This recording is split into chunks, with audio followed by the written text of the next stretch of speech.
మనం చిరుతిళ్ళతో సరిపెట్టు.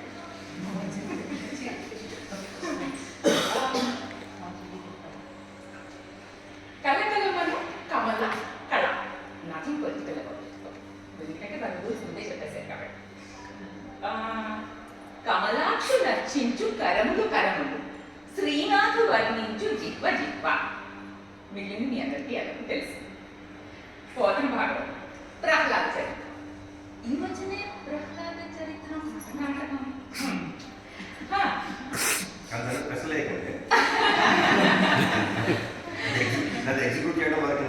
అవునండి. అరే నెక్స్ట్ టైం బట్టి మీరే ర్యాపిడ్ ఫైర్. ఇక పోతన గారు సుధాముడిచే కుచేలు సుధాముడు, ఇంకో సుధాముడు కూడా ఉన్నారు, మన మీలో చాలా మందికి తెలిసే ఉంటుంది. కుబ్జ కథకి ముందు వస్తుంది ఇది. ఈ సుధాముడు మధురలో మాలలల్లేవాడు. ఆయన ఇంటికి కృష్ణుడు వెళ్తే చక్కటి అందమైన మాలలన్నీ సమర్పించి ఆయన్ని సంతుష్టుడిని చేస్తే ఆయన సుధామ నీకేమి కావాలి అంటే అది కావాలి ఇది కావాలి భవనాలు భోగాలు ఏమి కాదు. ఏం చెప్పారు ఆయన? నీ పాద కమల సేవయు, నీ పాదార్చకులతోడి నిత్యమును, నితాంతాపార భూత దయు, పాపసమందాల నాకు దయసేయగదే అన్నాడు. ఆయన నీ పాద కమల కమలాక్షు, ఆయన కన్నులు కమలాలే, పాదములు కమలాలే. అంతేనా? ఆయన పద్మపాణి, పద్మనాభుడు. ఆపై ఆవిడ కమల, కమలముఖి, కమలాసన. కమలాసతి ముఖ కమల కమలహిత కమల ప్రియ కమలేక్షణ కమలాసనహిత గరుడ గమన శ్రీ కమలనాభని పద కమలమే శరణు. పదకవిత పితామహుడు ఎన్నిసార్లు కమల అన్న పదాన్ని ఇక్కడ ప్రయోగించాడండి? పెట్టారా ఎవరైనా? ఎన్నిసార్లు ప్రయోగించారు? ఈ అందమైన కమలాలన్నిటి మధ్య ఒదిగిన గరుడ గమనశ్రీ, ఒదిగిన గరుడు గరిమ, ఇన్ని అందమైన కమలాలు వచ్చాయి. ఆ ఒక్క పదము అంటే ఎంత స్పెషాలిటీయో ఆయనది. అక్కడ కూడా ఒక కమల అన్న పదం వెయ్యలేకపోయి ఉండేవారు కాదు పద కవిత పితామహుడు. అసలే ఆయనకి ఆ గౌరవం ఇచ్చారు. బద్దెన గారు కమలాన్ని ఎలా ప్రయోగించారో విందామా? కమలములు నీట వాసిన కమలాప్తుని రశ్మి సోకి కమలిన భంగిన్. మామూలుగా అయితే కమలాప్తుడే, కమలాలు సూర్యరశ్మిలోనే కదా విచ్చుకుంటాయి. కానీ ఎప్పుడు నీటిలో ఉన్నప్పుడే. నీట బాసిన తమ తమ నెలవులు దప్పిన తమ మిత్రులే శత్రులౌట తథ్యము సుమతి. అనుగాని చోట అన్నారు కదా మరి అలా. సో ఎక్కడిగా అక్కడ ఉన్నప్పుడు అదే సీన్ సెట్ అవ్వాలన్నమాట. మళ్ళా మారకూడదు కాంటెక్స్ట్. అది బద్దెన గారు చెప్తారు. అవును, యోగ సాధనలో ముఖ్యమైన ధ్యాన భంగిమ ఏమిటండి? మొట్టమొదట చెప్తారు కదా పద్మాసనం. ఇక ఎన్నో తరాలుగా పెళ్లి శుభలేఖలలో ఈ శ్లోకం ఉంటూనే వచ్చింది. జానక్య కమలామదాంజలి కుటేయ పద్మరాగాయిత. సీతారాముల కళ్యాణ తలంబ్రాల ఘట్టం. తెల్లని ముత్యాల తలంబ్రాలు ఎర్రని కమలాల వలె వెలిగే సీతమ్మ వారి తోసిట్లో పద్మరాగమణుల్లా కనిపించాయట. అక్కడే ఇన్స్పైర్ అయ్యి ఉంటారు మన ఆ సినిమాలో ఆ పాట. అలా ఇక్కడ నుండి బహుశా ఆ క్రియేటివ్ థాట్ ఇక్కడ నుండి తీసి అలా పెట్టేదేమో అక్కడ అని అనిపిస్తూ ఉంటుంది. నిన్న శనివారం మీలో చాలా మంది పొద్దుటే విని ఉన్నారా? కమలాకుచ చూచుక కుంకుమతో నియతారుణితాతుల నీలతనో కమలాయతలోచనలోకపతే విజయీ భవ వెంకటశైలపతే. వేవేల తెలుగు ఆవాసాలలో తెలతెలవారుతుండగానే తన పేరు వినిపించే ధన్యత కమలానిదే మరి.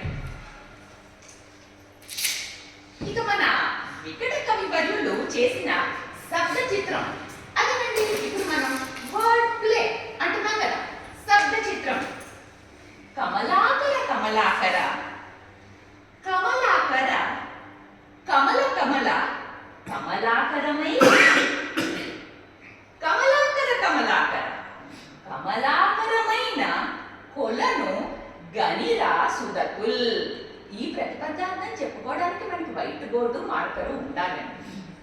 అన్నిసార్లు కమలాకర కమలాకర ఏమిటి ఒకే పదం తిప్పి తిప్పి కొడుతున్నారు వికట కవి అనిపిస్తోంది. కానీ ఒక్కొక్క పదం చిన్న చిన్న అక్షరాలు ఎక్కడ విడుతున్నాయి, ఎక్కడ కలుస్తున్నాయి, అక్కడే ఉంది మ్యాజిక్. మనసు కవి అన్నారు, ఎంతో రసికుడు దేవుడు, ఎన్ని పూలెన్ని రంగులెన్ని సొగసులిచ్చాడు. అవును కదా. మళ్ళీ మందారం, బంతి చామంతి, సంపంగి సన్నజాజి ఇన్ని పువ్వులుండగా కమలానికి ఎందుకో ఇంత ప్రాముఖ్యత. ఎన్నెన్ని పద్యాలలో, ఎన్నెన్ని పాటలలో, ఎన్నెన్ని ప్రస్తావనలో. పుట్టింది పంకంలోనైతే నేను ఎంత ప్రాముఖ్యత సంతరించుకుందండి. పంకజనేత్రం పరమ పవిత్రం. పల్లవేవ చెప్తారు. చలనిలయం వైకుంఠపురవాసం పంకజనేత్రం పరమ పవిత్రం. ఇంకా ఇంకో రకమైన పద్యాల్లోకి వస్తే, వంకాయ వంటి కూరయు పంకజముఖి సీత వంటి భామణ్యం, శంకరుని వంటి దైవము లంకాదికు వైరి వంటి రాజును కలిపే. అసలు కమలానికి ఎన్ని పర్యాయ పదాలండి? అన్నిట్లో మొదటిగా చెప్పుకునేది పద్మం అంటున్నాం. నల్లనివాడు, పద్మం మూలవాడు. మిగతా పద్యాలు చక్రవర్తి గారికి కంటావచ్చు, నాకు రాదు కాబట్టి నేను మూవ్ ఆన్ చేస్తాను. ఆపై చెప్పుకునేది తామర. రామభద్రధార శ్రీ రామచంద్ర తామర సలోచన సీతా సమేతరార. వచ్చేసారా? ముతుగర రానవ మోహన అతంబుజే పిల్లవాడ అంబుజాక్షదార. అంబుజాన్ని కూడా ఇక్కడే రామదాస్ గారు అమర్చేశారు.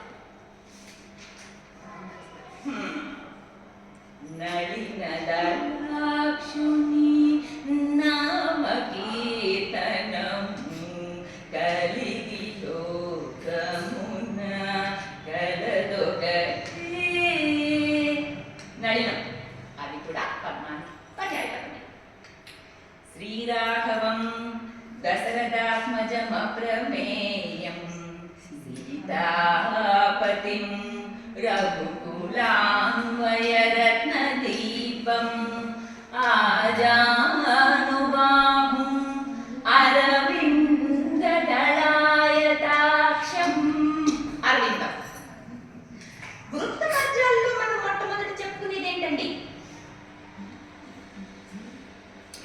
వృత్త పద్యాలు.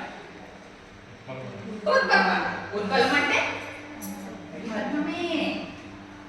చిలకమర్తి వారి దైవపాఖ్యానంలో బావామరుదులు ఎంతో ఆప్తులు, మిత్రులు, బాంధవులు, స్నేహితులు అని కదా. అలాంటి సందర్భాలు కూడా వస్తుంటాయి. యుద్ధ రంగంలో కృష్ణుడు అర్జునుడు ఒకరినొకరు దెబ్బి పొడుచుకుంటున్న సందర్భంలో కృష్ణుడు బిడియ మించుకోలేక బిచ్చమెత్త మీ సహోదరులకు సాటి మీరే సింహ అని ఆక్షేపించాడు. అర్జునుడు ఏమన్నా తగ్గాడా? ఆయన ఏమన్నా బతులు ఇచ్చేట? అదితి కశ్యపులకు గుజ్జు వగుచు పుట్టి అడుగు కొనలేదే 3 అడుగులు నీవు. నీవు నేర్పిన విద్యయే నీరజాక్ష. నీరజం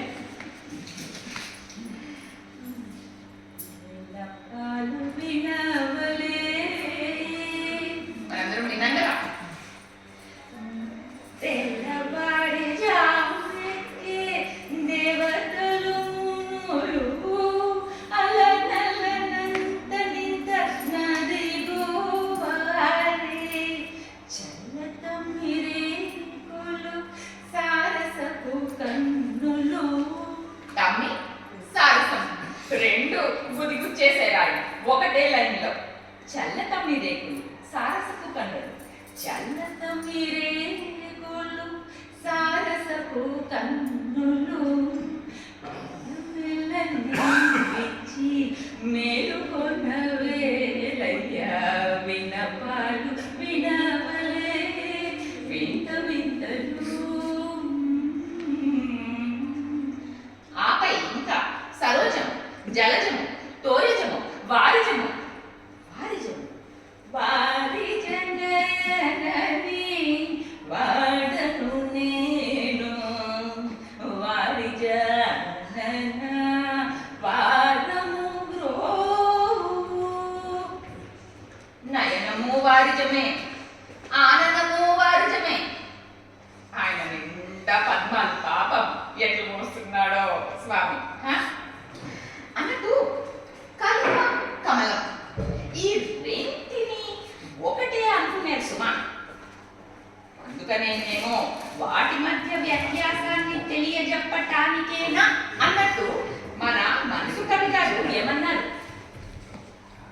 కలువకు చంద్రుడు ఎంతో దూరం, కమలానికి సూర్యుడు మరీ దూరం.